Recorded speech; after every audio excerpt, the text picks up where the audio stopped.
की जड़ों में नित्य जल देते हैं। शंकर जी उनके ऊपर बहुत ज्यादा प्रसन्न हो जाते हैं। पूजिएद बिल मूलम यो गंध पुष्पादि भिर नरई। रोली को गंध भी बोलते हैं,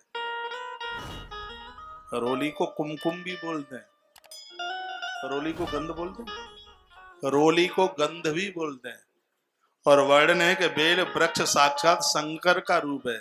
तो इसमें क्या लिखा है कि गंध पुष्पादि भिर्नरई, फूल रोली में लगा करके इस बेल की जड़ों में चढ़ाया जावे, उस पर भगवान महादेव बहुत ज्यादा राजी होते हैं। फूल ले लो और उसको रोली में लगा करके फिर उसको चढ़ाइए उसकी जड़ों में। ऐसे भगवान शंकर अति प्रसन्न होते हैं। लिखा है पूजयेद बिल्व मूलम यो गंध पुष्पादि भिर्नरई। स्त्री पुरुष जो हैं फूल को रोली में लगा करके फिर बेल की जड़ों में आप चढ़ाएं तो उसका फल क्या है कि शिवलोकमवाप्नोति संतति वर्धते सुखम।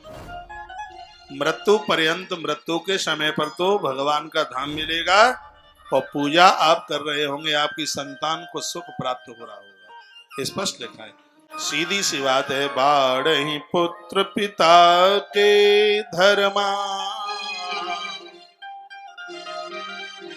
माता पिता के धर्म कर्म के द्वारा बच्चों की वृद्धि होती है, बच्चों का उत्थान होता है, तरक्की होती है।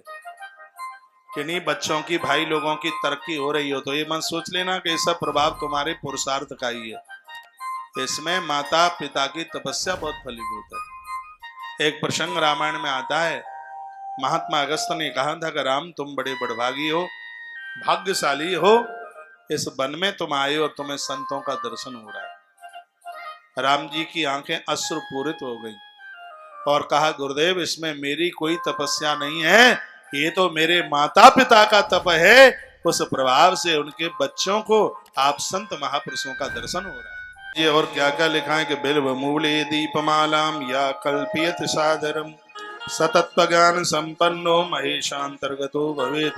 जो बेल वृक्ष की जड़ों में दिया जलाते हैं उनके जीवन में कभी अज्ञान नहीं रह सकता, अंधकार नहीं रह सकता। मृत्यु के तत्पश्चात धर्मराज के दूत उस व्यक्ति के सामने दिए दिखा दिखा करके भगवान के महलों की, भवनों की तरफ लेकर के चलते हैं। इसलिए मंदिर में दिए जलाइए, पीपल के नीचे दिया, बेल के नीचे दिया, तुलसी माता के चरणों में, नदियों के किनारे पर दीपदान, गौ गोष्ठों में, बच्चों के जन्मदिन पर दिए जलाने के भारी महिमा का वर्णन है। आप मुझे देखते हैं, मैं अपनी लाइफ में, जीवन में बिना दिया जलाए आज तक कभी व्यासपीठ पर नहीं बैठा। मैं आते ही दीपक जलाता हूं, उसके बाद व्यासपीठ की एक परिक्रमा करता हूं, भगवान वेद व्यास से अनुमति मांगता हूं और उसके बाद व्यास गद्दी पर बैठता हूं। ये 3-4 काम करता हूं।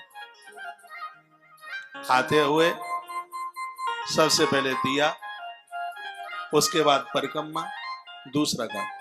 तीसरा काम भगवान वेद व्यास से अनुमति इस पर बैठने के लिए, और चौथा काम है व्यासपीठ पर पहुंचकर आप सब भक्तों को प्रणाम करना, प्रणाम करना।